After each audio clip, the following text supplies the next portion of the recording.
4 ქართული ბანკი ჩინური გადასახადების სისტემაში ჩასართავად ემზადება. ერთ-ერთი ივანიშვილის ქართუა. ეროვნული ბანკის პრეზიდენტი თავისუფალ მედიასთან კითხვებზე საპასუხოდ ხშირად არ ჩნდება. საზოგადოებამ ქართულ ბანკის პოდკასტით გაიგო, რომ ჩინურ საგადასახადო სისტემასთან ვინტეგრირდებით. ერთი რომ იზრდება ვაჭრობა, ზარდია, მეორე რომ იზრდება ტურიზმი, ჩვენ ხედავთ ახლა პირდაპირ ფრენების რაოდენობაც იზრდება და საგადახდო სისტემა განაპირობებს, რომ მეტი ტურისტი ჩამოვა და ჩვენგანაც წავა და მოკლედ ეს არის მხარდასაჭერი. ამისთვის არსებობს ეს ცნობილი საგადახდო სისტემა SIPSI, რომელიც ზოგჯერ არასწორად აღიქმევა და ჩვენ მე მგონი განვარტეთ ეს არაერთხელ როგორც SWIFT-ის ალტერნატივა და ვისარგებლებ შემთხვევით და არამც CSS არ არის. ეს ორი ურთიერთშემსები მესეჯინგის სისტემა, რომელიც ემსახურება გადახდებს. რიცხვებში ყველაფერი სულ სხვანაირადაა. ჩინეთზე საგარეო ვაჭრობის მხოლოდ 8% მოდის, ევროპაზე 45%-ზე მეტი. ამიტომ ჩნდება კითხვა, რაში გვჭირდება ჩინური საგადასახადო სისტემის დანერგვა, რომელიც საერთაშორისო გადარიცხვების სისტემის SWIFT-ის ალტერნატივად მიიჩნევა. ჩვენ ყველაფერს გავაკეთებთ და ყველაფერს მოვძებნით, რაც ქვეყნისთვის სასიკეთო იქნება და ქვეყნისთვის საჭირო იქნება. იმიტომ რომ SWIFT-ის გათიშვის მოლოდინი ყველაფერს გავაკეთებთ. ეს იქნება ჩინეთთან ურთიერთობები, ევროპასთან ურთიერთობები, ამერიკასთან ურთიერთობები. ყველაფერს გააკეთებთ საქართველოს ხელისუფლება. სანქციების მოლოდინის გამოაკეთებთ ამას. გვაქვს შეკითხვები? ეკონომისტები დიდი ხანია ამ პროცესს აკვირდებიან. ფიქრობენ, რომ ჩინურ საგადასახადო სისტემაზე მიფმა სანქციების შიშმა განაპირობა და განსაკუთრებით ჩინური სისტემა ივანიშვილის ბანკს სჭირდება. თუ ქართულს დაასანქცირებენ, იარსებებს გამოსავალი. სოფლიოში აღიარებული SWIFT-ის გარდა არსებობს მხოლოდ ორი ალტერნატივა, რუსული მირი ან ჩინური SIPSI. შემოდის სანქციების თემაც. ჩვენ ვიცით, რომ დღეს ქართული ოცნების რეჟიმისთვის ყველაზე დიდი საფრთხე არის SWIFT-ი. დღეს მსხვილი ორი ალტერნატივა არსებობს, ეს არის ჩინური სისტემა და რუსული სისტემა. რუსულ სისტემასთან ურთიერთობის დამყარება რთულია პოლიტიკურად და ძნელი იქნებოდა ამის გამართლება. მთელი ფსონი იდება ჩინეთზე.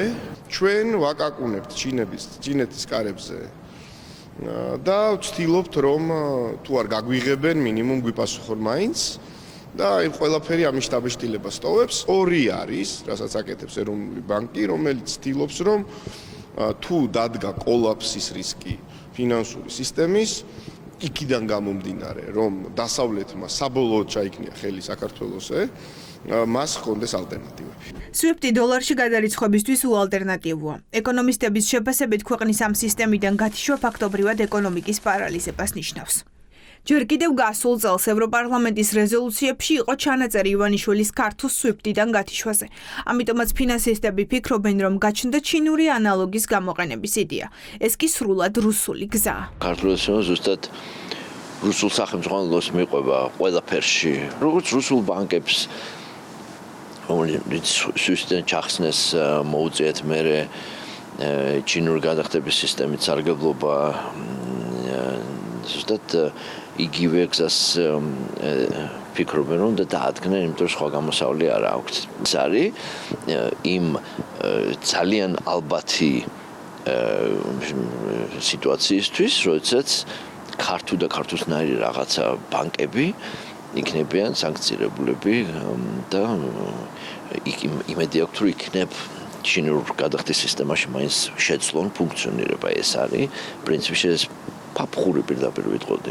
ქართულთვის იქნება თუ სხვა კომერციული ინსტიტუტისთვის ხელმისაწვდომობა ჩინურ საგადახდო სისტემასთან, რა თქმა უნდა დადებითია, ყველაფერს თავისი ფასიც მოყვება. ძალიან დიდია რისკები, რომ რაღაცა გაძვრევს ამ გლობალურ ეკონომიკურ უკანონო შემოსავალს ლეგალიზების დიდ სურათს ეთამაშებში. თეორიაშიც არ მინდა რომ დაუშვა და ღმერთმა დაგვიფაროს პირდაპირ ამ ყველაფრისგან, რომ ჩვენ თეორიულად მაინც და განხილვაში მაინც ეს რომ თემა ტრიალედებს, რომ SWIFT-დან შეიძლება ჩვენ გავეთიშოთ. ეს იქნება უმძიმესი კატასტროფა. მოკლე ვადაში გადაწყობა ერთი პრობლემაა და მეორე ვადა შემდეგ ამხელა სავალუტო რისკებში უნდა შევიდეთ.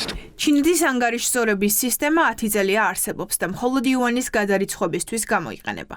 ეს სისტემა ხდება ეროვნული ბანკისთვის პრიორიტეტი მაშინ, როცა ქვეყანა ჯერ კიდევ არ არის სრულად ევროპული SEPA სისტემასთან თანხვედრაში. ამას დროში ემთხვევა რეზერვების ისტორიაც.